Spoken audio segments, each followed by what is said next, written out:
So, Okay. but those were playing Age of Empires back in the day. That was when the family computer was right in the living room, and Oh everything I yeah. did was watched and scrutinized, and for sure. There's some crazy stories, especially that old dial-up internet. If you woke up in the middle of the night and you tried to do anything on the computer, So like, loud. right, it's like throwing like the blanket over the modem, trying to like Yep. keep the volume down. I still don't understand why it was so freaking loud, but it was. We had So, the same thing growing up in France, where the internet took a few more years to show up on our end.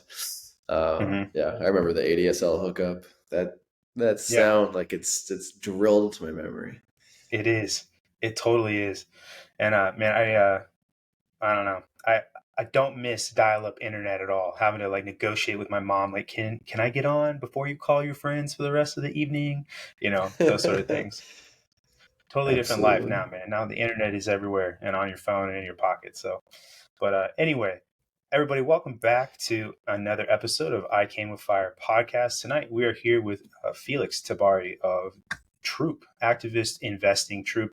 Um, I'll let you kind of explain a little bit what Troop is, and then we'll kind of talk about, I know you, we talked before, you're from France. I just want to hear a little bit about how you grew up. But Felix, thank you so much for joining us. This is a topic that I'm really interested in, got excited about when I first learned about it. So I'm really interested to hear, like, what is Troop and where did you decide to begin doing this? For sure.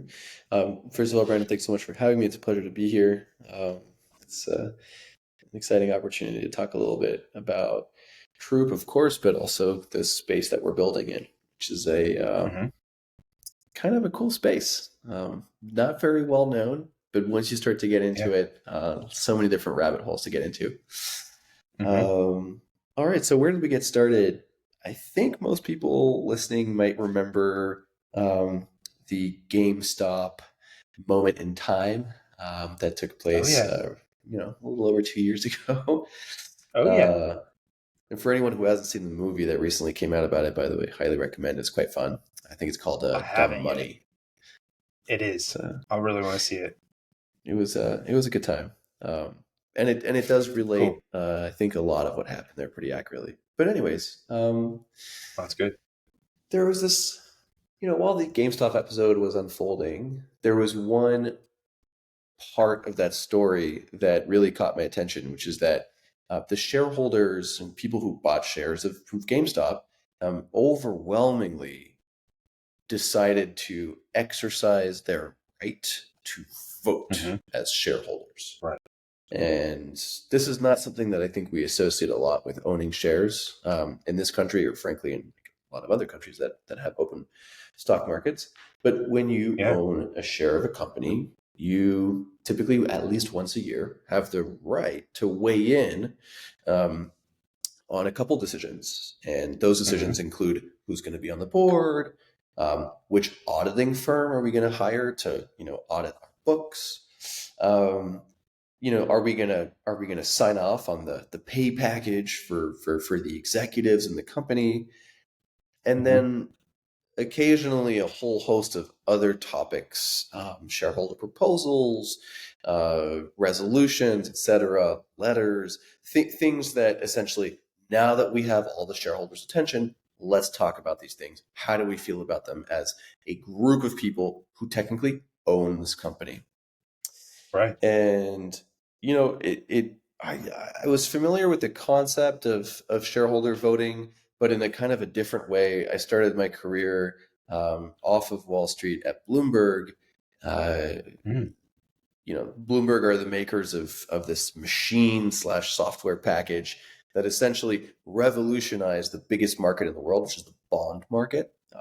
Way bigger Okay. than the equity market, but it's closed off to most people. Um, Mm-hmm. and in the bond market, you basically needed, down to the second prices on various bonds, corporate bonds, sovereign bonds, et cetera. So in the US, those are more commonly known as like treasury bonds, et cetera, right? Right. 10-year, 5-year, 20-year, et cetera.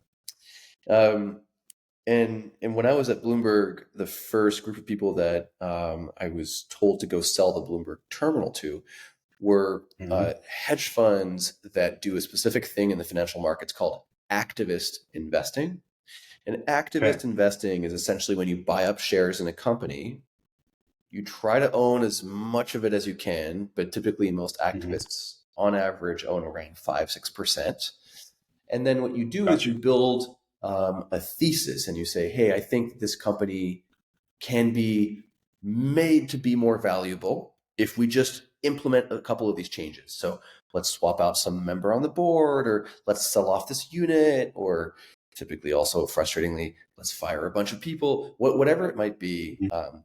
Hedge funds that do activism, shareholder activism, they pick a company, they buy up a bunch of shares, they have a thesis about how to make it better, and critically, they need support from the rest of the shareholders. We realized, Got you. Right. well, the big other thing during GameStop was a ton of people discovered uh, owning and opening a brokerage account on their phone, on the computer. It's never been easier than today. And so maybe there's something Robin at the Hood. intersection of these two ideas, right? Like a bunch of people owning Hmm. shares, and then the vehicle, right, or the mechanism of shareholder activism. And that's where Troop was born. Can we build something at Mm. the intersection of these two ideas? Right. Man. I kind of had a feeling that is where you guys were born out of. I remember the craze. There's a guy at work who I had no idea about this GameStop thing that was going on, and he kind of was explaining it to me. And he's been in that Reddit group for years. And I'm like, man, you sound like you're really into it. And he's like, dude, let me show you something. And he pulled up his arm, and he has a tattoo. And it's like the GameStop logo. It's like, dude, that's the next level of dedication. But I really love what you guys are doing, and I love kind of the role you're trying to take in getting people to be more proactive. I feel like in our society, the middle class is really losing out, and this is a way that people can take more, of a stock, right, pun intended, in their life, and kind of help change the landscape a little bit. Um, Honestly, feel like there's a little bit too much, and maybe a little bit more than a little too much government involvement in the stock market. Um, do you agree with that? Do you kind of feel like the super centralization of that and the government is something that you guys are actively trying to work away from? So I think it's a good question, and I think that it, the government's role as a regulator in the markets, Hmm. I think in theory, comes from mostly a good place. It's this idea that hey, the markets typically tend to attract all sorts of different people. The typical motivation to go to the markets is to make money.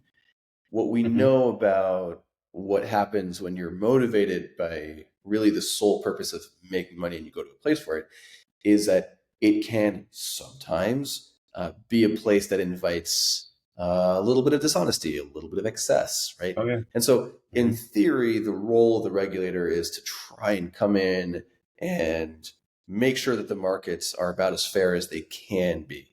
But the really hard Right. part about that is, well, for whom are you writing the rules? Right? In theory, the Hmm. markets are supposed to be open for anyone, but it's Hmm. also a pretty tight knit, closed door club um, that safeguards the interests of the financial institutions in general. And Hmm. what we find is that there's a whole lot more traveling between certain parts of institutional finance and then the regulatory agencies than there is Okay. between regular laymen, regular retail people getting into investing and then eventually making it into the regulatory chambers.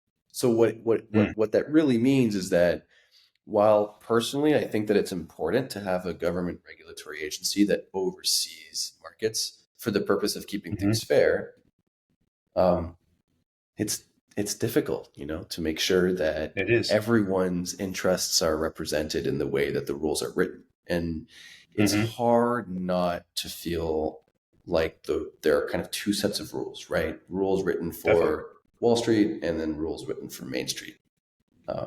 We don't necessarily Right. think as a company that this comes from a place of malice necessarily. Hmm. Um, it just it has turned into that, and so the company that we're building is really just trying to get people to realize, hey, no matter what you might think about whether or not you have rights, you do. And if you are Hmm. interested in trying to find a way to exercise them, and you're interested in finding other people who might also be interested, this is the place for you. Right. It's kind of hard not to think that it is unfair when you see, people who have these avenues to insider trading. Some of the most popular ones people focus on: Nancy Pelosi, Tommy Tuberville, all these people that you see, what their salaries are because it's public information, and then how much they make. And there's pages and groups where people literally just track the way that they play the stock market, and then they model the way they invest after them, and they make money, and they buy and sell when they do. And if to me it's like circumstantial evidence, but it 100% is, in my mind, evidence that they're getting information ahead of, like, you or I just sitting here kind of hoping something goes our way. But when you talk about rights to people, that they have rights, they want to get involved in the stock market and invest, what are some of those rights that people aren't really aware that they have, other than having the ability to vote on decisions?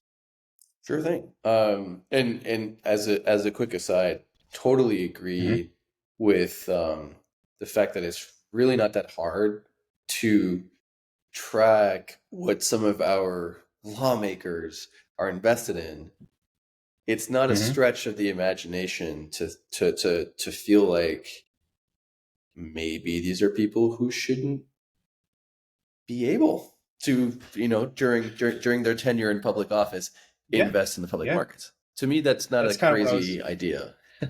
No, it's not. And I was kind of going to ask you, but we're on the topic, if what you think about that. And I personally, I feel like that should not be allowed. They should not. They have too much information at their fingertips, to where they're making more than just an educated guess.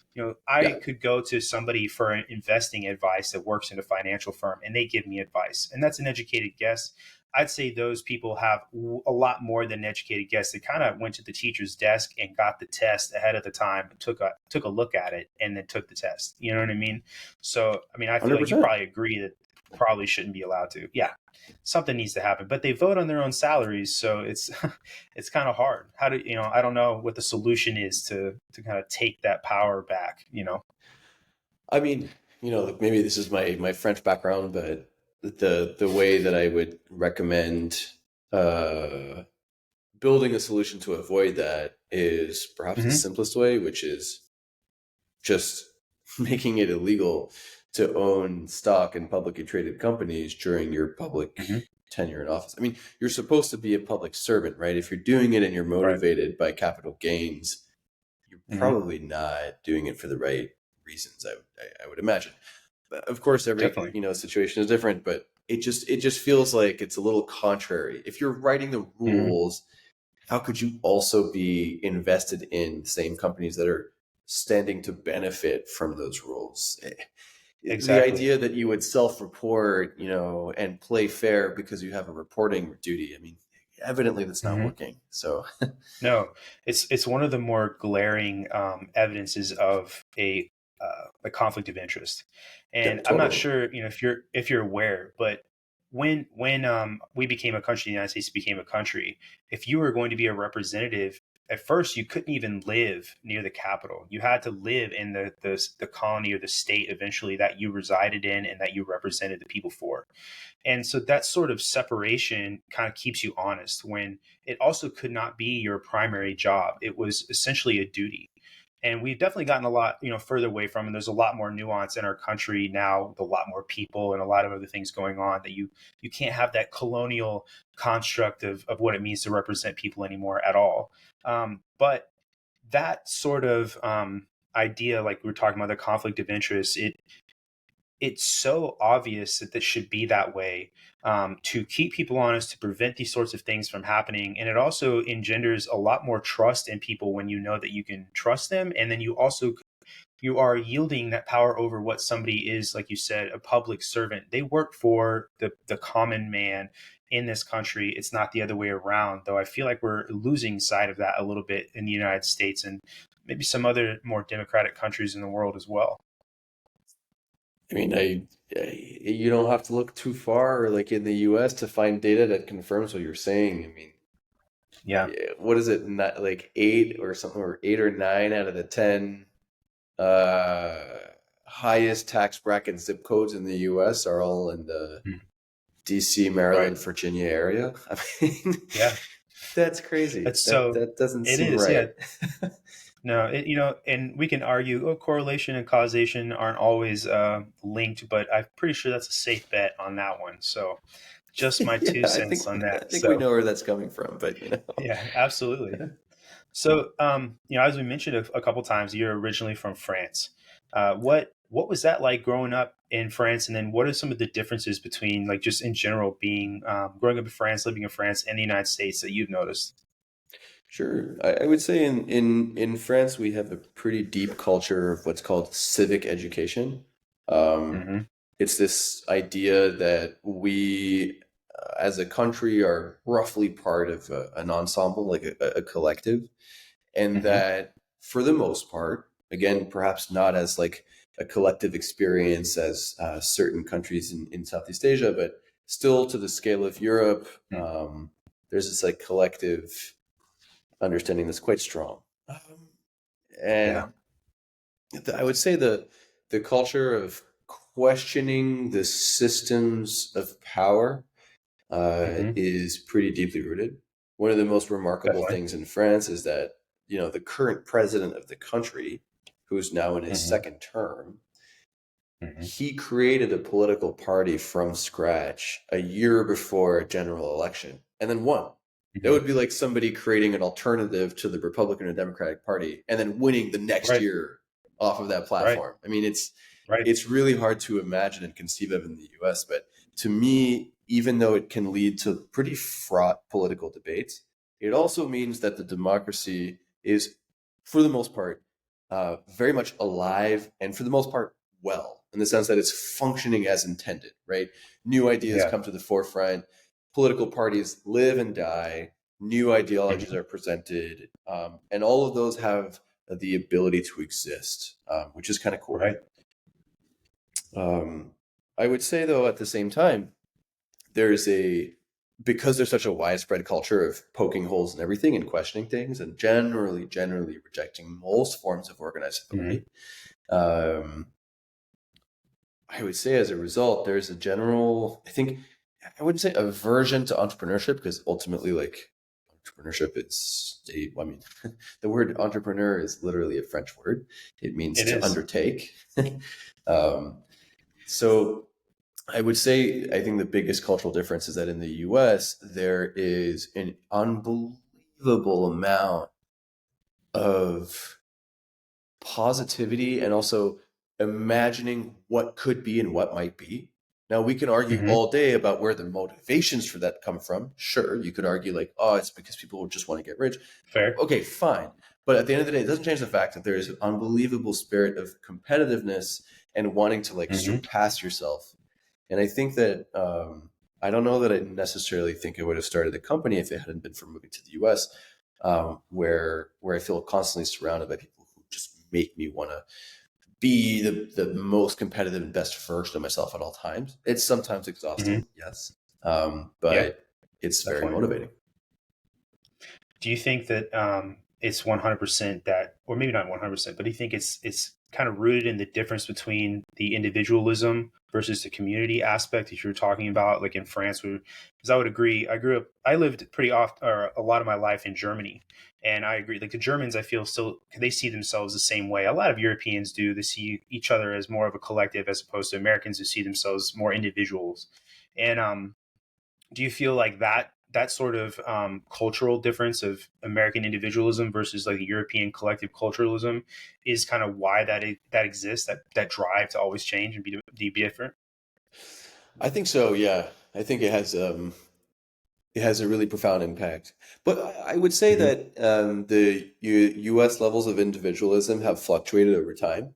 One of the Definitely. most interesting things about the history of capitalistic structures in the U.S. is actually that when Delaware law was written, the law that Hmm. most corporations abide by, most corporations are Right. incorporated in Delaware, um, Hmm. and that was chosen, and the Chamber of Commerce put together a set of directives. Before the commonality of Delaware law, there were Mm-hmm. a set of like business principles that you had to abide by, and you had to apply for a business license at a centralized business office in DC. Mm-hmm. And you were not able to receive your license to do business if you couldn't explain what the value to society was of your business. Meaning, if, for Interesting. example, you wanted to apply for a business license with the intention of just being a ticket scalper, because you were Mm-hmm. objectively not providing any value to society, you would not be able to get your license. So I would argue that there was a I like moment that. in time in the US where corporations had to be synonymous with, like, yeah, of course, you're building a company to make money, obviously. But bigger Mm-hmm. picture, you are evolving within a system of people and entities. What are you Mm-hmm. doing to strengthen that society and those systems, right? Right. It's kind of Right. like if Amazon today, um, well, they should be paying taxes, period. I don't think that's a controversial statement. But it's kind of like their Nope. tax payment was specifically focused on the stretch of miles of road that their trucks run Mm-hmm. on every year. Like, if nothing Interesting. else, they should at least be contributing to the maintenance of those highways and those roads, right? Where they derive Yeah. like the bulk of their delivery business. Right. Just Can't drive on the just an highway idea. without seeing a blue Amazon truck. You really can't. And I think to me, you're talking about like adding to society and being a company that adds value. I, the change, I think you're talking about, obviously the motivation is to make money. We want you to provide a service that makes lives better. But I think that as time has gone on, is kind of this de-evolution of capitalism, the corruption that kind of has taken over, where it doesn't matter about the community and the collective and the added value you're bringing in. It's more just about profits, and then there's all these sorts of inroads where other people can make money off of that. Um, and if you kind of look at a lot of older civilizations that have come and gone on the face of our earth, they all have these things that happen that kind of first get rid of the middle class, which is the majority of people, the working class, and a sign of a healthy society. And I think that you made a really good point about is the fact that in France, Macron came out his own party, like you were talking about, and won. And there's been some efforts, and I want to say Andrew Yang has tried to do that as well, creating his own political party. Mm-hmm. I can't remember the name of it, but it's not successful here in the United States, and unfortunately, we are a two-party system, despite all of the warnings out there that say we should not be that system. But the eradication of the middle class is a predictor, a milestone, over and over and over and over again throughout time for predicting the fall of civilization, or a civilization, or at least the upcoming massive upheaval and change, right? So like the Romans, they went through these trials and tribulations with the Punic Wars. Their soldiers came back, and they were the middle class. And the soldiers, they brought back with them a lot of slaves. And in Rome, having such a slave class and getting rid of all those jobs, the artisan jobs, they started having privatized military, or excuse me, essential military, getting away from the privatized military, kind of eroded all the jobs that the middle class could do, and then in turn prevented that sort of ability to be able to shift out of middle class into an upper class society, and became a lot more difficult for people to do that. And I think that we're seeing that here now. And I know when we were on the phone the other day, we mentioned neo feudalism. We were talking about it, and that's kind of, I'm trying to remember the name of the gentleman that I'm referencing. I read his book called Neo Feudalism. He discusses essentially, these are we are the serfs. We're the ones working for the Lord, and Joel there's these Kotkin. digital fiefdoms. Joel Kotkin, thank you, I appreciate that. But I feel like when I mentioned it, that I could get the impression that you agreed that this is the erosion of the middle class is becoming very hard. Even I was just having this conversation with a really good friend of mine the other day. Making six figures is not enough anymore, but when I was in high school, it was something to aspire to. But the people who are making rules are still basing their reality on that expired reality. And it's sad to say that it's an expired Exactly. reality, but it's the way it is. Yeah. It is. Yeah. And and we could have a conversation all day about, work ethic or whatever. And I think that you're evidence that the millennial is not lazy and is very willing to be proactive, um, but because a lot of people would say that our generation is lazy, and that the reason why we don't make enough money or we can't afford to live is because of our you Too know much avocado toast, yeah. too much. Exactly. Yeah. My lattes and stuff. And, but in reality, I have good friends who has a successful business. His wife works in the medical industry and they still can't afford to buy a home. And I know for a fact in the 60s and 70s and 80s, if you had a successful business and your spouse worked in the medical field, you could probably buy two homes and be okay, And it's And wild go on how much. vacation and Yes, not be worried about like a single healthcare scare wiping out your savings. I mean, talk about it's the crazy. total erosion of a safety net. Yeah.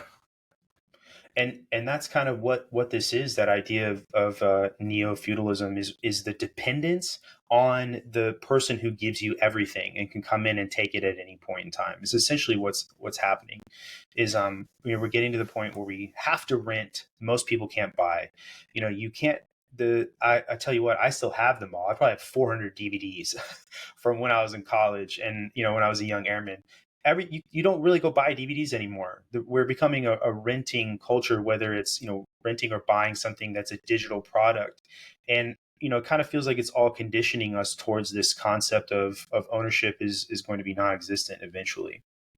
Which is why, until the rules change, and hopefully they don't, but which Hmm. is why the stock market is one of the last refuges of, I guess, supposed real ownership of something, right? Because in That's true, theory, you own a share of a company, you are a part owner of that company.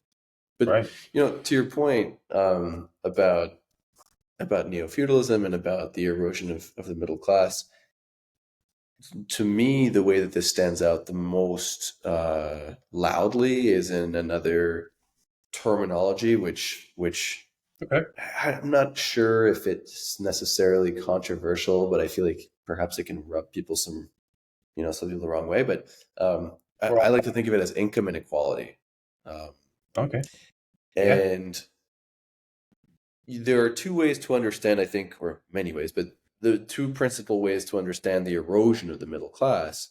The first is Hmm. through a series of policies and rules, weakening of regulatory bodies and agencies, etc., Hmm. that leads to a bunch of excesses, and that just leads to the cost of life increasing, etc. And I Hmm. think that it's totally reasonable to accept that narrative. Another chart to look at, though, is simply what the average CEO or C-suite person, right? What the average executive pay is Hmm. versus the average or even the median salary of the company that they run, like the average employee in Great that point. company, how much they make.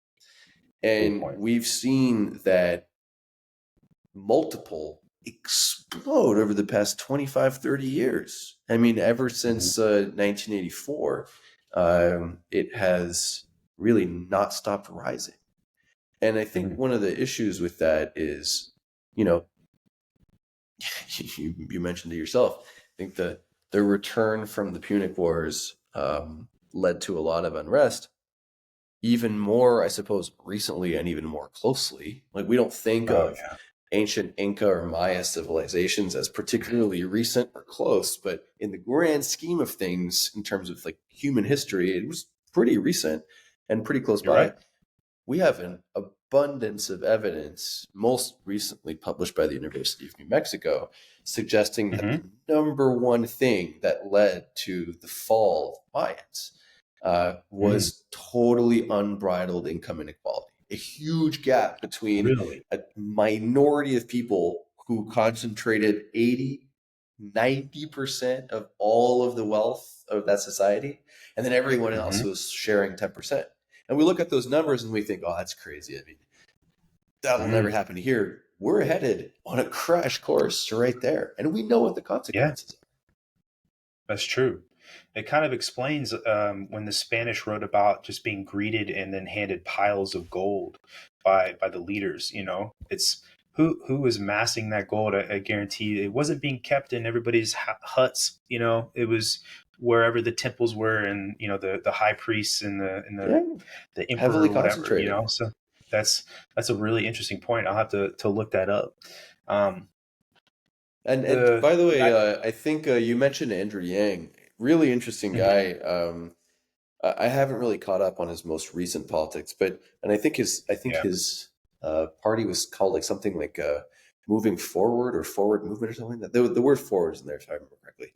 But the thing that stood out to me the most about Yang is I didn't realize that he started was one of the founders of a movement called Venture for America. Mm, And it was a program that I was dying to get into when I was in college. Basically, they take people coming out of schools in the US who are really hmm interested in entrepreneurship and just highly motivated people in general, and yeah. then drop ship them in second, third, or like fourth tier cities in the US to hmm either build businesses or join a startup in those cities to try and address various perhaps like shortcomings of that city. So, for example, I had a buddy who What a was working genius building out idea. cell towers across Louisiana, based out of New Orleans, Hmm right, to kind of coordinate emergency responses. Another friend who ended up working building out the public transportation system in Las Vegas because it turns out that the hmm population that works in the hospitality, food, and beverage industry there, um, hmm overwhelmingly have to rely on terrible buses and like cars that they hmm don't often necessarily are able to afford. So there was no like public transportation system for the entire population of people that's like serving the city and making it run. So an Right. interesting kind of public-private partnership problem to solve. Uh, and so, off the back of his experience running Venture for America, the program, I think he got pretty motivated and was one of the first proponents of universal basic income in the US, which is Mm, an interesting concept. I think it definitely. merits attention. I don't Hmm have all the answers, though. I really don't know whether it's a good idea or not for the US, but I think it's a really For sure. fascinating concept. Yeah. I still have a really, really good friend that I worked with when I was in Germany, and he's a German citizen. And we've had this conversation before. And one of the things that I always found really interesting is you sit down, and I worked with a lot of other German nationals, and we're all having these conversations about the differences between German economy and in American economy, like on what you can expect.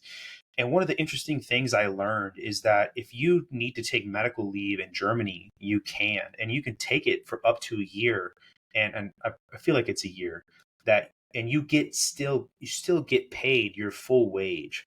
And if you need to take more leave after that, then you gradually lose. I think it's like 25% of what you were getting paid until, I think you hit like 50%, and then you really have to make a decision on whether you're coming back to work or not.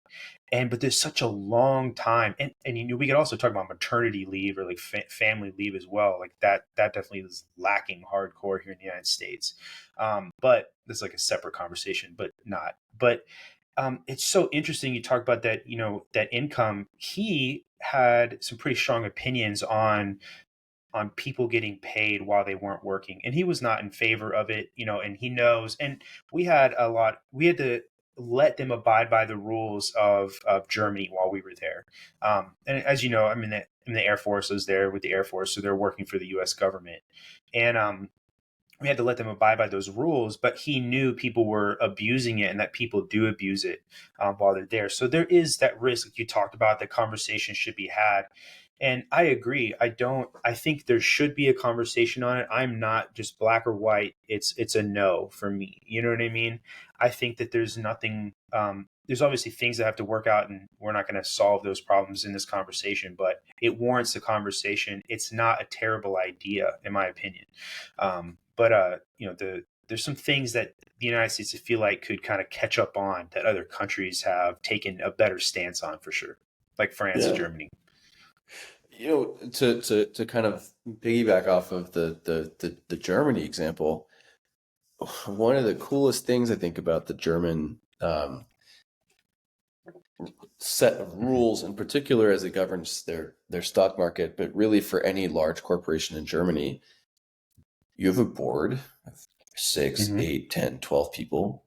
You Yeah. must, on your board, have one person from like your regular set of employees. Could you imagine the monumentous Wow. shift that would lead to in the US if, Yeah. for example, like the board of AT&T was just going to pick somebody from their 20,000 person Yeah. employee base. I'm Right. talking somebody who works like in an AT&T shop in New York City, Yeah. selling Off the cell street, phones and St. plans. Louis. Yeah. Straight Just up, yeah. just all right. This is now you're now you're on the board of this company. Right. Could you That's imagine the amazing. level of advocacy that that person would bring to the table, on behalf Yeah. of the employee base? Yeah. And time and time and time and time again, when you understand what motivates your employee base and you cater to that Mm-hmm. properly, you end up with like Oh yeah. multiples higher productivity rates. It's not rocket Absolutely. science. No, it isn't. It's so funny you bring that up because the military can be pretty archaic with a lot of the things it does, and there's some good reasons why we're so strict, obviously, with certain things, and there's some lessons to be learned there. But one of the things that, at least in my experience with the Air Force, that we've started doing more is giving a voice to the lower end of the pay grades. So like E1, 2, 3, and 4 are for the Air Force we consider the airmen pay grades, right? You're not supervision or management at all, really. And they've started bringing more of the younger airman crowd into the conversations with like the strategic level leadership, and asking questions and letting them give opinions. And it's kind of weird. I've been in these rooms when this has happened because there's a good chunk of people who are really interested and listen to what is being said because they haven't forgotten that they were once an airman, or an 18 to 22-year-old, which is the majority of these people. And then there's the other ones who just really are uncomfortable with the conversation, don't want to have anything to do with it. And kind of what you're talking about, that made me think of that because I have noticed that I could be in the same at the same base in the same squadron for years, and the leadership chains change, right, as people move out. And the ones that seem to be the most successful and the leadership like kind of regimes, I guess you could say, that had the highest morale are the ones that involve everybody throughout all of the pay grades, all of the rank structure, and ask these questions and give voice and let them bring up concerns. And obviously you're going to get ones that it's like, oh, I ran out of toilet paper. Well, okay, that's you can handle that on your own, kind of thing. But you are going to hear a lot, and you're going to hear a lot more, and they have more of a pulse on the sort of like operational level of things that are going on, and can probably bring up a lot of things that you haven't even realized are coming up on the horizon because you're not at that level. So I just think that incorporating that idea, the military is trying to, from what I've seen, incorporating the idea in corporate America, to me, you're only going to reap benefit from it. I don't see necessarily a lot of downside. Yeah, I would agree. I mean, originally where companies came from, like where the Mm-hmm. stock market came from, not the original place, because that was a tavern in London at another point in time, but in the US at least, in the beginning, the people who own shares of companies were few and far apart, and Mm-hmm. they owned typically a pretty significant amount of the company that they're invested in. Mm-hmm. When these companies would have their annual shareholder meetings, for the longest time, these things used to, I mean, it really wasn't up until COVID that the majority of Mm-hmm. companies decided to just start holding these things online. Mm-hmm. But really, up Mm-hmm. until COVID, even the world's largest corporations would still have one day a year where it was open doors. And if you're a shareholder Hmm. and you're a verified shareholder as of, I don't know, typically like 30 or 60 days before the annual shareholder meetings, there's a cutoff date. If you meet that Mm-hmm. requirement, Yeah, you yeah. can show up there. I remember Interesting. meeting some it's actually a German guy whose name is also Felix, actually, Oh, at another nice. startup event, I think a year ago. And he had a funny story he told me. When he was a Mm-hmm. student in Frankfurt in Germany, which is where all the Mm-hmm. banks are headquartered, it's also where the stock market is headquartered in Germany. Mm-hmm. He bought one share of each bank in Germany, Okay. And then when the annual shareholder meetings would roll around, they were these very lavish events with really big spreads of beer and sausages. And he would just go Sounds from about right. one AGM to the next and just fill up on sausages and Oh beer. man, that sounds pretty awesome. Not gonna lie. It's a pretty it tells you a lot about like where these things come from, why it's kind of funny that some of these traditions are still Hmm. alive. Like Yeah. my dad, um, who like has had a couple shares of a random gas company in France for forever. He's Hmm. never really cared about this stuff, but because I'm building a company in this space, I've been kind of obsessively talking to him about it.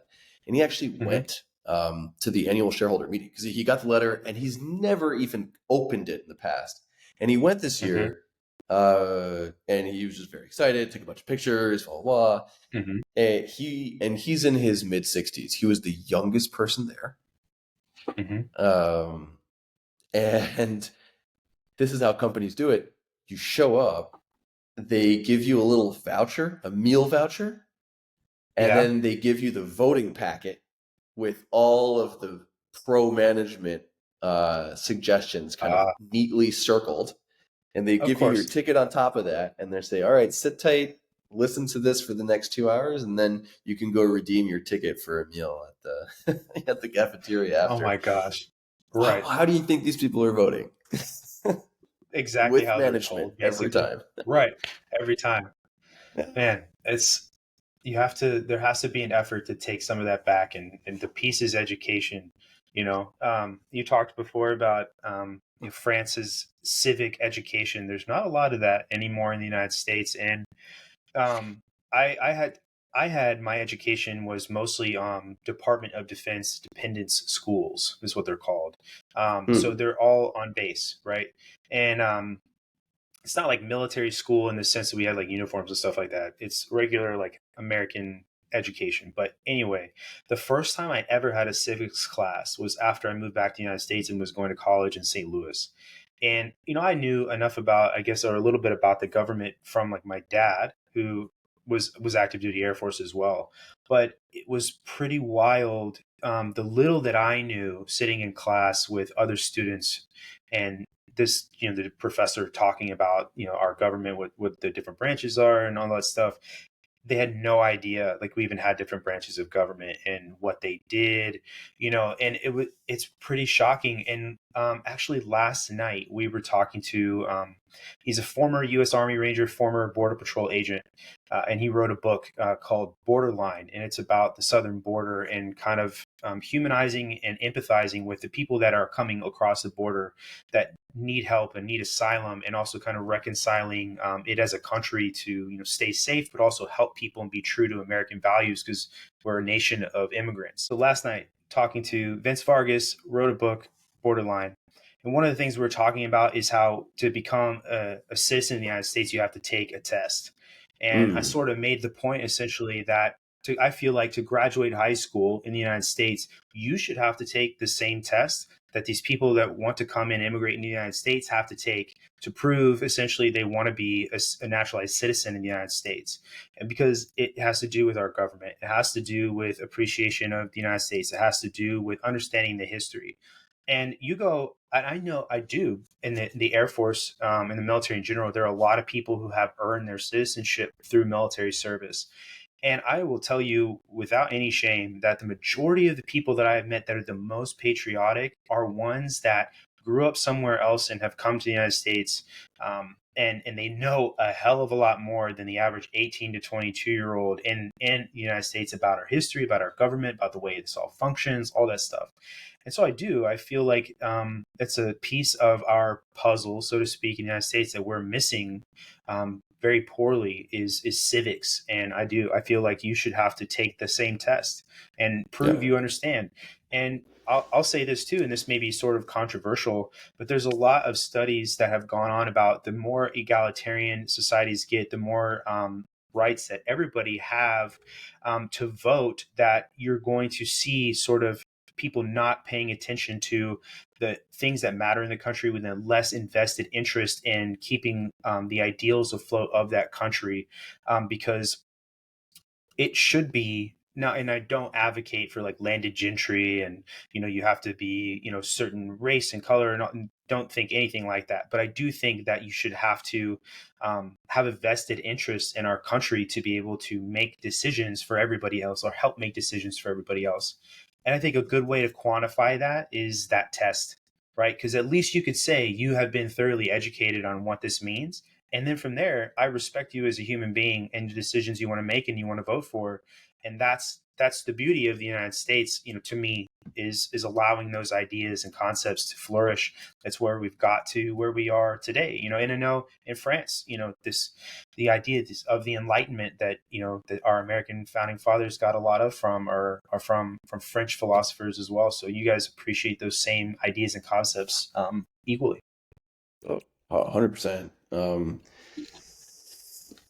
We in France, in order to be able to get your driver's license, Mm-hmm. in order, I believe, to be able to pass the French baccalaureate, in order to Mm-hmm. do a whole bunch of stuff, you need to have done this one day called like the defense calling day. So on Okay. top of year-round civics education, you also need to get Mm-hmm. called and respond to the call and show up in person at the nearest military barracks and Mm, closest to whatever town you live in. And it's a one-day thing. It's interesting. mandatory. Um, and they basically tell you what are the main branches of what are the different military branches in France. Um, Mm-hmm. Roughly what is the purpose of having an armed military force, um, roughly like where does it come from, how are they organized, what do they mostly do. They introduce you to the possibility of careers in the military, etc. And Mm, then they kind of take a step back and talk a little bit about like what is the purpose of sovereignty in general, like the idea that right. we even have borders, where does it come from. And we're rarely asked this question, and it's an Yeah. opportunity to revisit the values upon which the country has been founded. And I think that in the Mm-hmm. U.S., um, it it has been a very long time, I think, since there's been a big kind of like national conversation about what are the values upon which this country is built. Do we want to Definitely. modernize a few of these things? Do we want to Mm-hmm. revisit them? What do those things mean today? And it's really Yeah. strange to me that, uh, for example, with the Supreme Court, you have Mm-hmm. people who have credibility making legal arguments off the back of uh, originalism, like Mm, as if some sort of hyper narrow reading of the original Constitution was what the founding fathers had intended. Like, obviously not. These are incredibly intellectual people who were right. working with the most amount of nuance and complexity that they could imagine and conceive of Mm, for their time. But they knew yeah. that as society evolves, new ideas are going to come up. So I feel Definitely. like you get called out for you or labeled as a pseudo progressive or liberal or whatever when you propose ideas that some people say, oh well, that's not American or that's not patriotic. It's so bizarre to Mm-hmm. me. You can both love something and, to be very clear, like love this country. I've had an amazing time here. I'm a U.S. citizen. Um, Mm-hmm. you can both love something and want to make it the best version of it. And there's so much cool Absolutely. stuff. There's so much promise. Like there's so much to work with, right? Right. Um, Dude, this is really glad like the way that this conversation with you has evolved, because it's really start to paint a picture for me of the ideals that it seems like you've carried into your goals with Troop. And you know it seems more than just the I guess the idea that we were talking about earlier about just to have a business to make money and be successful. This seems more like a cultural, moral, ethical thing for you in a lot of different levels. I mean, would that be accurate to say? I think it would be really hard for me to, and frankly, most of our team, Hmm. to want to do this, to build this thing, and to continue doing it, if it wasn't for the fact that it's a pretty deep alignment of our each of us in the companies like individual um, visions for the future with the way that Mm-hmm. we're building our career. The fact that we're able to kind of Mm-hmm. parallel track those two things is an incredible privilege, and it's super motivating. And it's the number one reason why I think most of us just keep getting up and doing it. So yeah, I would agree that Yeah. it's a moral, ethical calling. And frankly, it's motivated by a desire to make the systems that and the communities and the groups that we live in maybe Mm-hmm. 1% better. And we can disagree Yeah. about what better looks and feels like, but we Mm-hmm. need to be able to at least have that conversation. Yeah. Are you guys the only ones in this space that are doing what you're doing? The short answer is no, and I'm Okay. happy about that because I think Right. not to invite more France versus US, but one of the cool things about Yeah. the US is that there's a really deep culture of competitiveness, and Mm-hmm. competition I think is important in this space. Perhaps not necessarily for who's going to make more money, but rather there are going to be so many different ways to approach trying to solve this problem. Mm-hmm. Um, the problem of like collective action in the markets.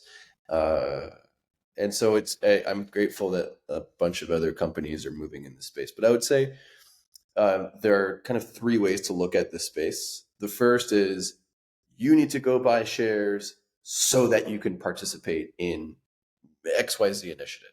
And that's Mm-hmm. totally fair.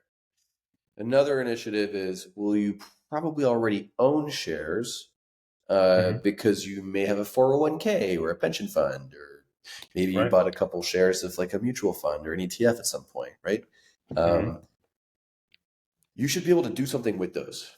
And I suppose the third lane is totally outside of the markets, and that's Mm-hmm. if you're really really focused on trying to affect or impact or change public policy.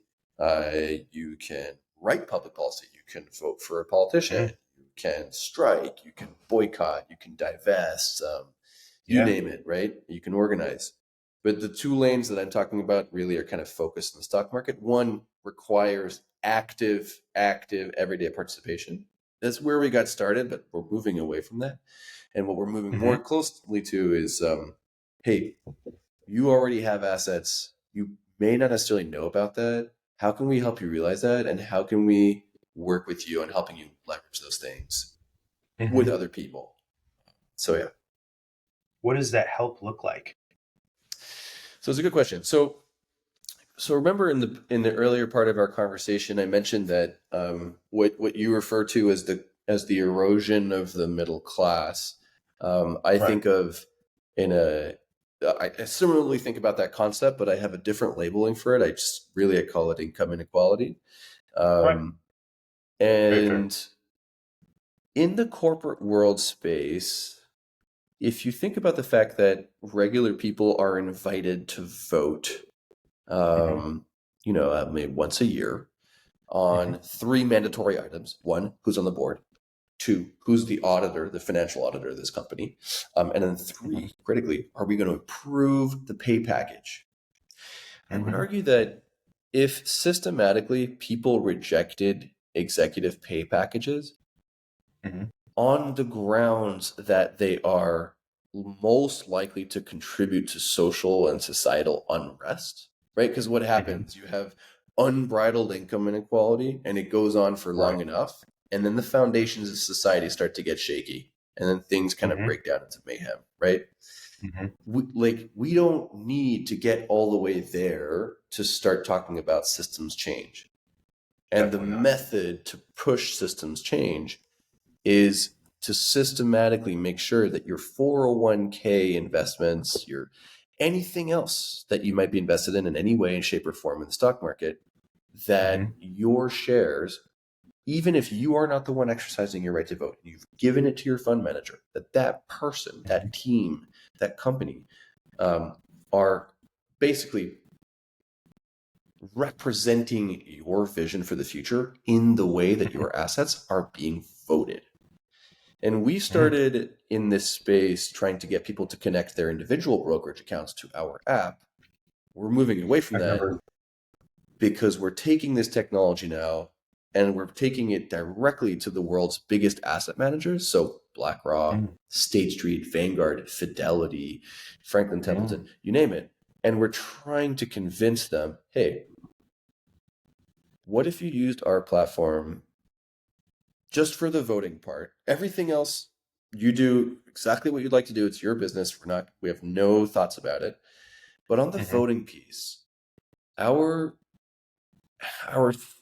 hypothesis, our theory in this space is that the overwhelming majority of Americans may disagree on a bunch of complex social issues, but there's Sure. actually a ton of agreement on just the income inequality piece. I would agree. Whether you're conservative, whether you're progressive, whether you're libertarian, and anything in between, at the end of the day, the overall majority of people in the US agree that when the C-suite is paid 40 to 400 times the amount of the average worker in the company, that's actually a benefit for no one. Like everyone No. suffers from that. So if at scale, the world's largest asset managers were able to say, hey, we're using a tool that is just taking our end client's vision for the future and having that flow all the way through to how their assets are being voted, my guess is that we would start to see systematic rejection of CEO pay packages. We would probably also see a decent amount of increased support for perhaps slightly more environmentally focused measures. Again, not so much from like an ideological or environmental stance, but really if you're invested in the markets for the long term and the bulk of the US bedrock of investment is based off of mostly petrol and energy based production, that's the bedrock of like US finance, right? Yeah. Wouldn't you want those companies to start proposing a plan to move to renewables? Again, not because For sure. for environmental conservation, but simply because from an economic standpoint, if, for example, most US automakers stop making gas combustion engines, which is, by the way, the case, it's happening. Yeah, they are. Definitely. If you're an investor in Exxon or ConocoPhillips or whatever, you kind of want to see that those companies have some sort of a plan. Otherwise, why would you be a pension investor in them? You might as well just pull your money out now and put it all in Apple and Microsoft, right? True. So I don't know. There are these common sense measures, at least in my view. But common sense, again, is a controversial topic, right? Because it's not the same sense for everyone. But It's not. roughly like it shouldn't necessarily require everyone to show up at every fight every time. There's got to be a smarter way to do this. We have enough information about what you and I, average people roughly prefer. There's a ton of information about us on social media. There's a ton of information about us, even in these banking files, etc. Can we not just take that information, build voting policies that systematically take into account your preferences, your vision for the future, and make sure that whatever assets you own, when it comes time to a vote, that your vision for the future is the one that's being applied there. That's it. That is a wonderful concept. I to go back to what you were talking about. You brought up some of the kind of the villains, I'd say, in this space. A lot of people like to throw around, I guess, as villains, BlackRock and Vanguard. Have you experienced any sort of like pushback or like, I guess maybe animosity is not the right word, but like aggressive pushback on anything you guys are trying to do from anywhere? So it's a really good question. I would say, although those big companies are typically, people point their fingers at them, and rightfully so. It's because I think combined, BlackRock, State Street, and Vanguard, if I remember correctly, own roughly 20% of the world's publicly traded equities, which is insane. That's huge. But why do they own that? They own that because when you and I have a 401k with a company, or when you or I have a pension fund that's being managed by another entity, the 401k manager, the pension fund manager, they're not going out to the open market and buying a bunch of individual stocks. They're not really doing it. They're going to BlackRock, State Street, and Vanguard and saying, hey guys, can you build me a portfolio that gives me investment into the entire market? That way, I don't have to like pick and choose one by one. I can just be exposed to the whole market. And if the whole market goes up, everyone's happy. And because in the history of the US, the market mostly just goes up, that's a pretty safe investment strategy. Yeah. Problem is, when you own the entire market, well, you have to vote on the entire market. That's a governance problem, right? Definitely. If you own a bunch of Pepsi and a bunch of Coca-Cola, you're not going to start making decisions that help Pepsi suddenly perform better than Coca-Cola. You're going to make voting decisions that kind of, make both of those companies get better over time. That is actually way more complex than people really understand. And so BlackRock, State Street, Vanguard, they have what's called a fiduciary obligation to vote in a way that is most beneficial to their clients or shareholders of those companies. The problem is when you have 135 million customers, that's 135 million different ways of interpreting what's best for you versus me. And so these companies have ended up in a situation where they're damned if they do, damned if they don't, right? They either they have to make a voting decision because they legally have to, but they're going to get it wrong for a bunch of people. And then when they decide, you know what, we're not going to vote, they get in trouble because everyone's like, well, you have to vote. You have so much soft power, right? You should be doing it. Right.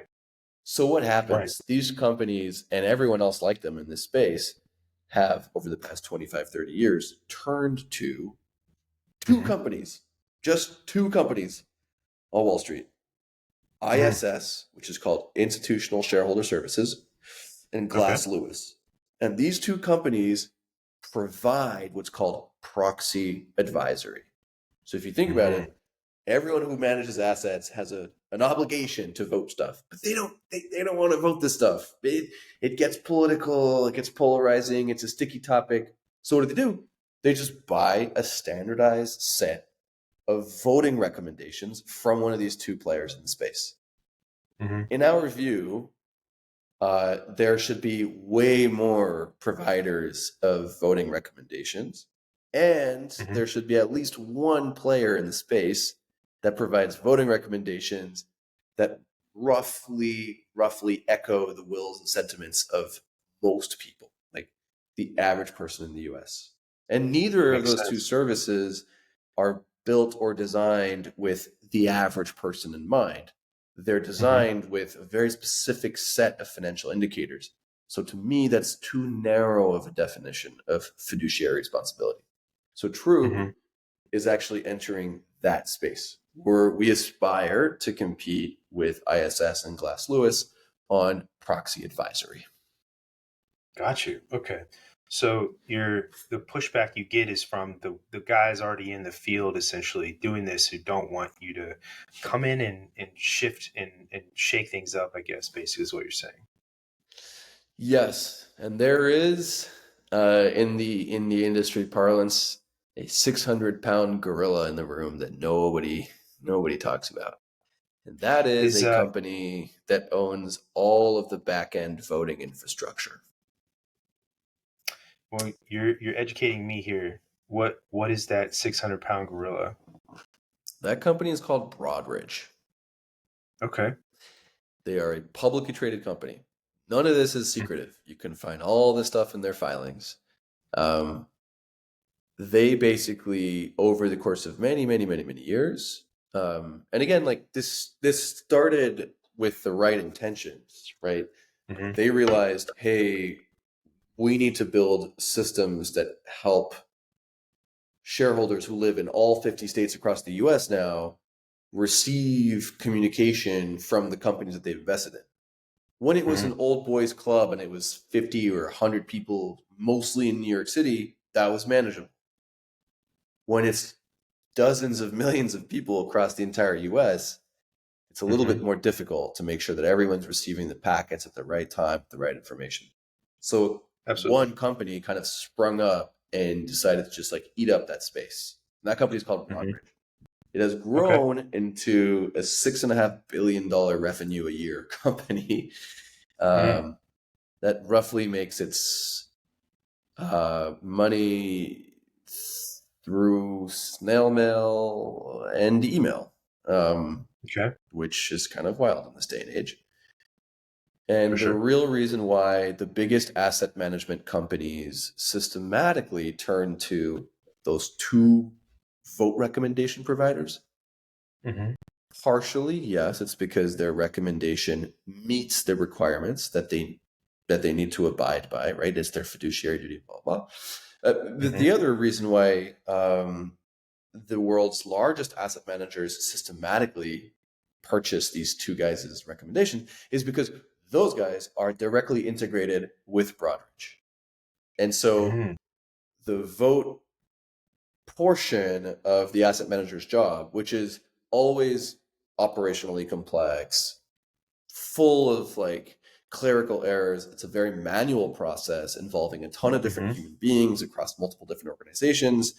Um, they don't want to like our struggle, our uphill battle is going to be steep because we're going to need Yeah. to try and convince either Broadridge to play ball with us. Good luck.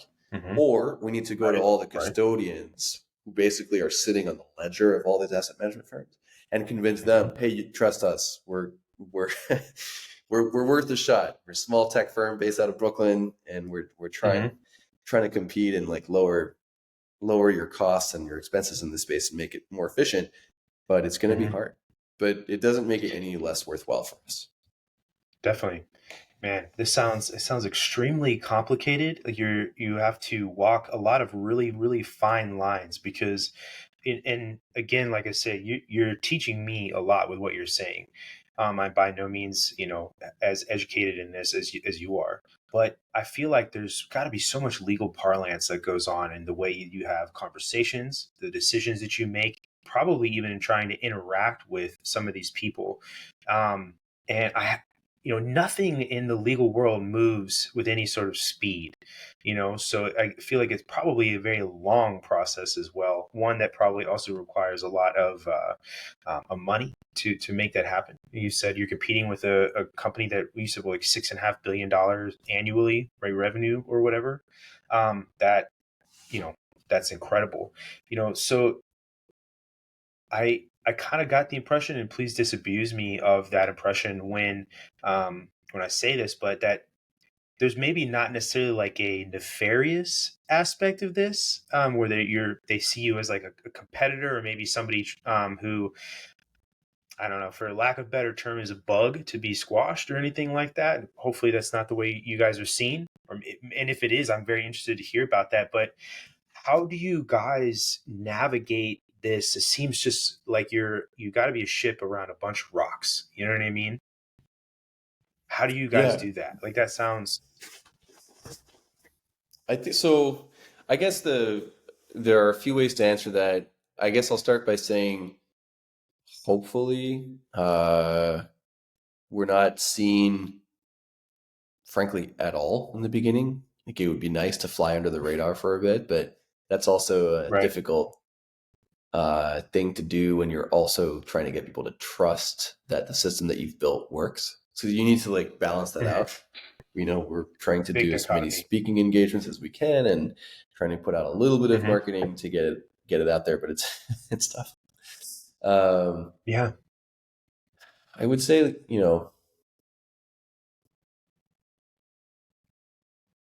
hopefully the way that this works out is that these incumbent players in the space welcome additional perspectives on how to do business in this space, that they welcome new Hmm. ideas. Hmm. I think it puts them in a position where they can gracefully enter the conversation and basically propose Mm. alternatives to what we're doing. I think that Get what you if we push very publicly and these organizations, they can refuse to acknowledge us forever. They don't owe us anything. That's totally mean. reasonable. But if we end up encountering any kind of success at all in this space, and it's starting to very slowly show a couple interesting positive signs, I think it puts them in a position where they have to formulate an opinion. And in my view, having been in enterprise sales for most of my career, there are two Mm-hmm. ways to go about it when it comes to acknowledging the competition. Perhaps the most productive way is to acknowledge what is interesting and original about the other person's ideas.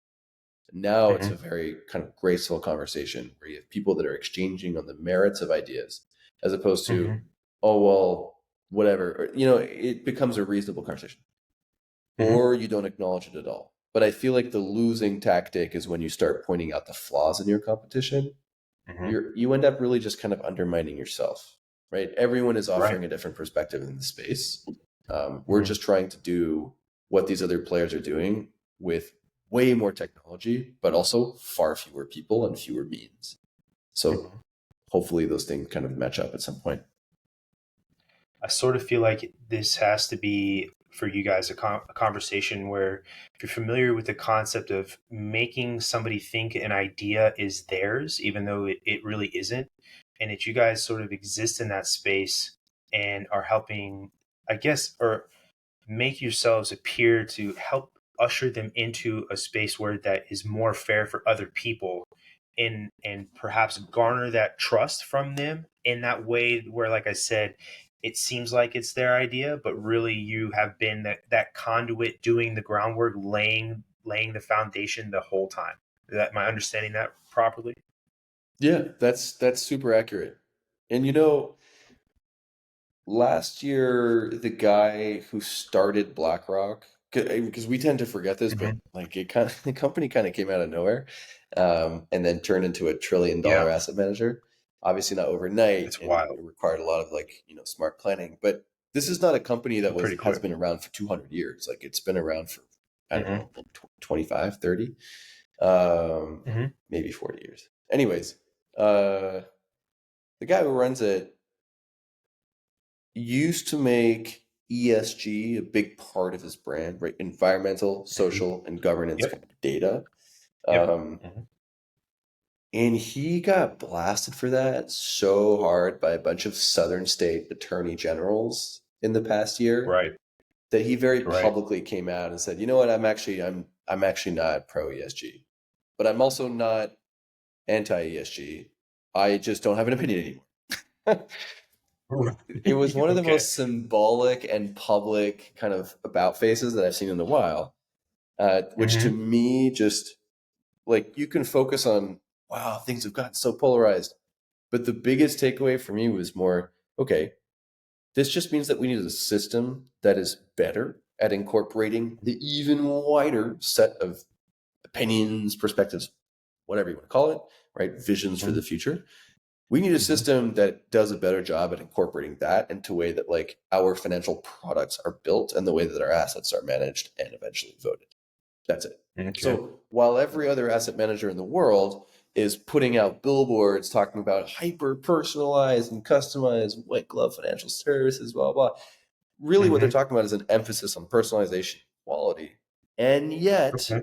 for the last mile of the financial product that they built for you, which is the Mm-hmm. voting piece, for that last mile, they're turning to a side of the market that only offers quantitative, like just a ton of information, but too much of it. Like the two Mm-hmm. players who offer voting recommendation, it's a very standardized product. So they're going to spend all this time building out and by they I mean like the asset management firms, right? the Mm-hmm. the investment places, um, building out marketing profiles and writing snazzy copy about like the latest spider ETF and this Right. healthcare bond fund or whatever you want to call it, and then Mm-hmm. and then they'll get a bunch of information about you, and then they'll try and pitch you on it, and then they're going to do all this work to get you to invest in the fund, and then they're going to kind of randomly vote your assets at the end. Mm. That last piece just breaks my brain. So to your point, like Very really what we counterintuitive. need, yeah, totally, totally. So and the solution is right there. I mean, right there. Easier said than done, but the tool that we've built Sure. makes sense of who you are as a person and what your preferences are. Again, like Mm-hmm. really just in the realm of proxy voting. I'm not going to tell you what your favorite color is. I have no idea. And it also doesn't Green. matter to me. But Fair enough. maybe there's a way to incorporate that then. But basically, like, Sure. what do I know about your profile from what you've already provided me, Mm-hmm. and then can I build out a voting directive that just fits that profile? Done, period. End of story. Mm-hmm. So when we have these conversations with these asset management firms, we don't lead with what I just told you. We talk about your emphasis on personalization and customization, and you want to build these super high quality products for who doesn't want to do that, right? Everyone wants to do Right. that. Right. And then we try to get them to face the oddity, really, of having all this quality focused conversation, and then for the very last mile, it's not. And we kind of just, hopefully, if the conversation goes well, we sit back and we wait, to your point, for that moment of realization to happen, right? Where we Mm-hmm. talk about how tech can enable personalization. And to be clear, between you and me, we're talking about AI, but it's a very buzzwordy thing, so I'm not going to get into it. But it's Sure. that. And then the other person around the other table says, you know what? That makes sense. Maybe we can find a way to implement it. And in that moment, it becomes their idea. Mm-hmm. There's a lot of concepts in what you guys are doing that I feel like a lot of people don't necessarily understand or don't even know where to go. It's kind of one of those things where you don't know what you don't know. So how can you go and seek out that information, right? Yeah. So where would you suggest somebody begins to try to understand these things, these concepts better, to become more involved, I guess I should say? Where do you recommend like beginning? It's a really good question, because I found myself answering this in many different ways over time. Okay.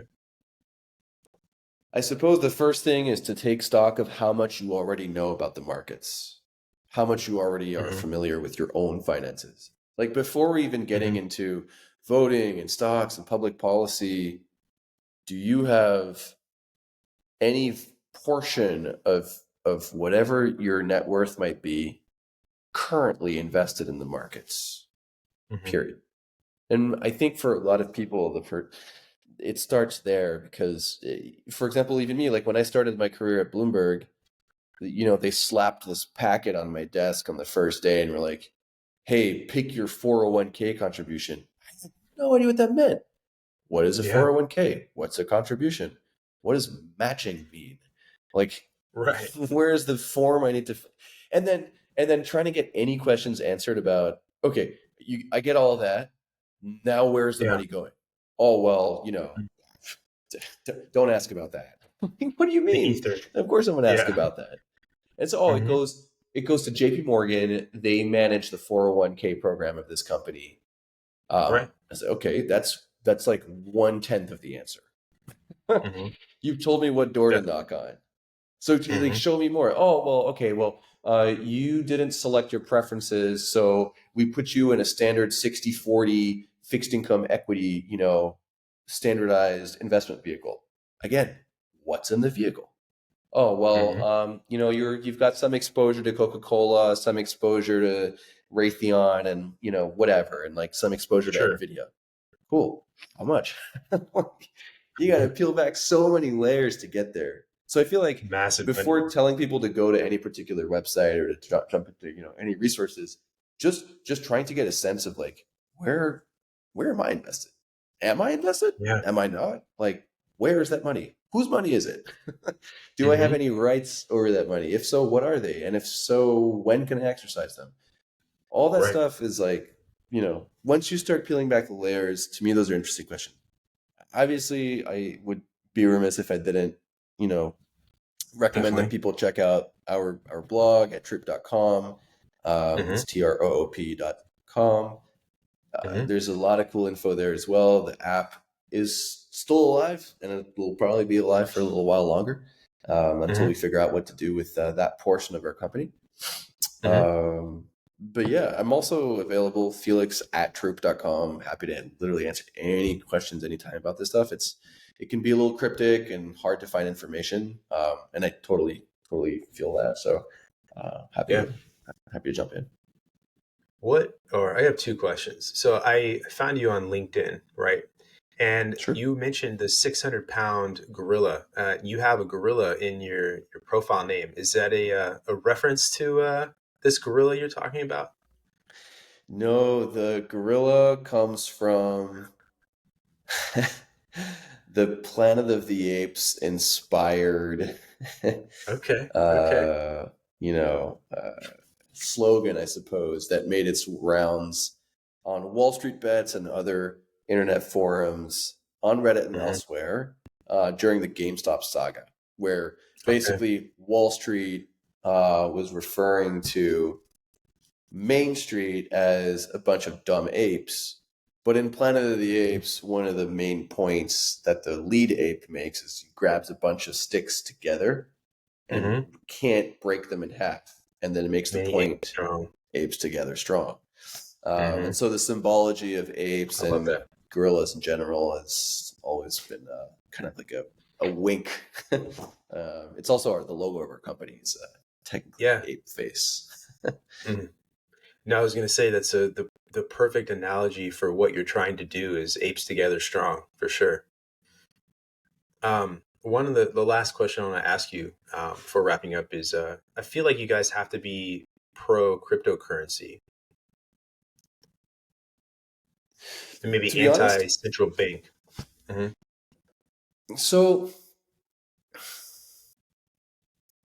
I want to be pro crypto.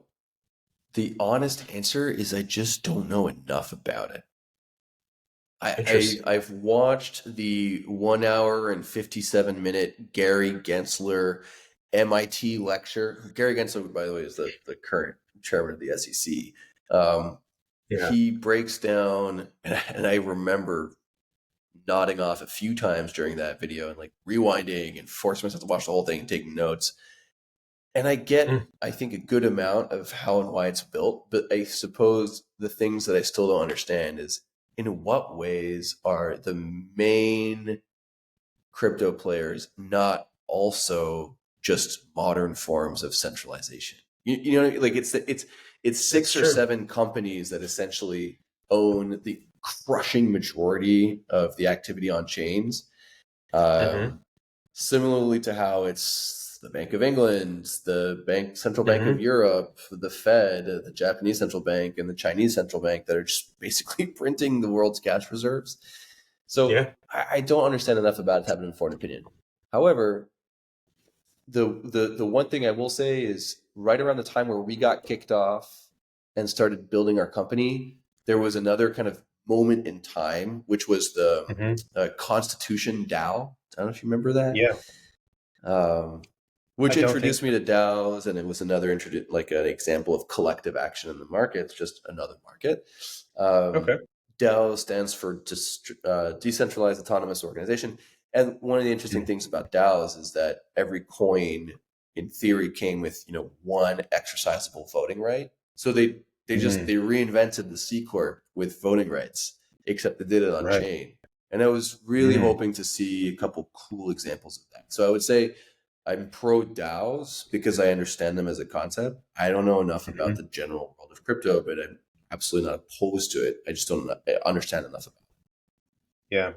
I think the first point you made about how easily it could just get shifted back into a sort of centralized thing again when it's advertised as a decentralized blockchain, these things, it's very obvious, I think, to a lot of people how easily that transition could happen. And I think it is a vehicle for why a lot of people, they're not anti crypto, like you said, but they don't see the benefit in it enough to act on being in crypto the way that crypto hopes people are, I guess, if that makes sense. it. I will say the marketing and the storytelling behind crypto is exceptional. And if we could apply even just a little bit of that to getting people to realize like that there's this today very boring world of proxy voting, etc., that could be interesting. Mm. But yeah,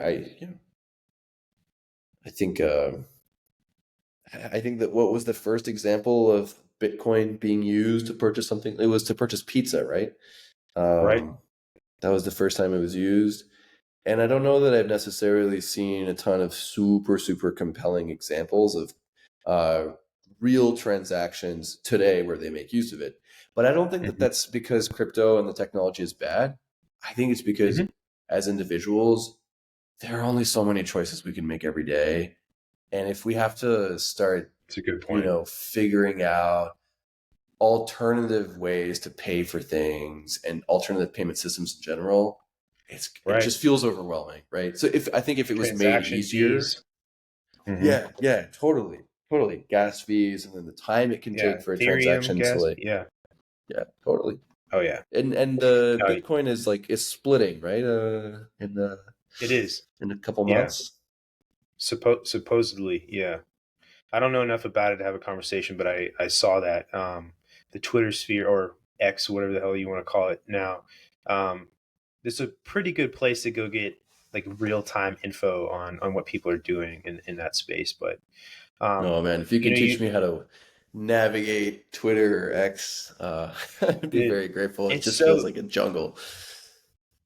it is. That's kind of how I feel about Reddit in general as well. It's one of those. It's an overwhelming experience if you get sucked into it, and it's very easy to disappear down rabbit holes because it is just a seamlessly like never-ending click, click, tap, tap, tap, tap, and you just go on forever in these subcategories and all this. It's I don't know.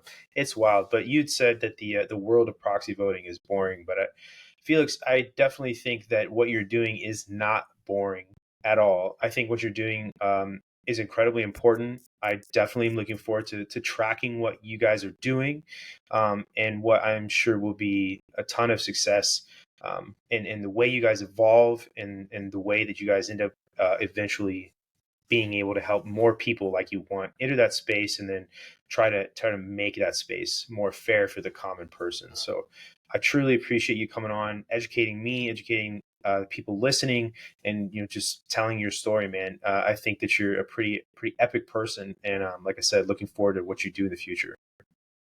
Well, I really appreciate it. It was a great pleasure having this conversation with you, and a cool opportunity to take it in a bunch of different directions that I wasn't expecting. Yeah, It was super thought provoking, and I'm going to be relaying, I think, the bulk of this conversation to the rest of my team and thinking about it for the next couple of weeks as I catch a second wind going into these next few weeks through the end of the year. So thanks. I really yeah. appreciate it. This was a lot of fun. No, not at all. I appreciate you coming on, man.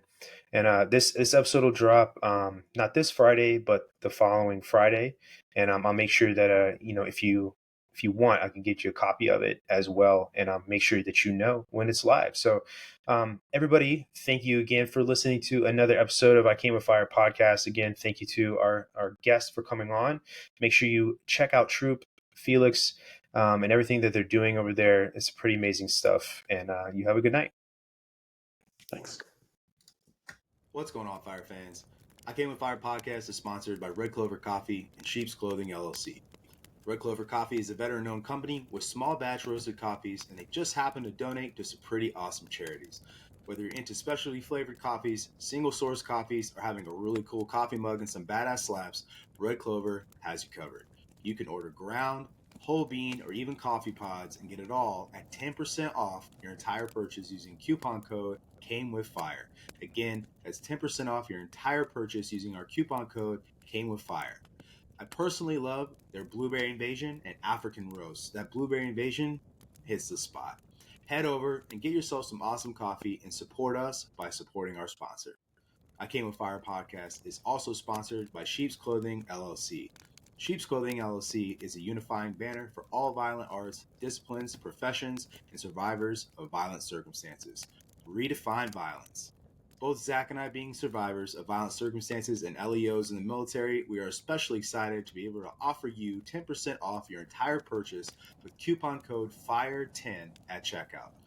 Whether you're looking for an awesome t-shirt, hats, slaps, flags, or MMA gear, they've got you covered. Me personally, I love my snapback with the leather patch surrounded by God's flannel. If you know, you know.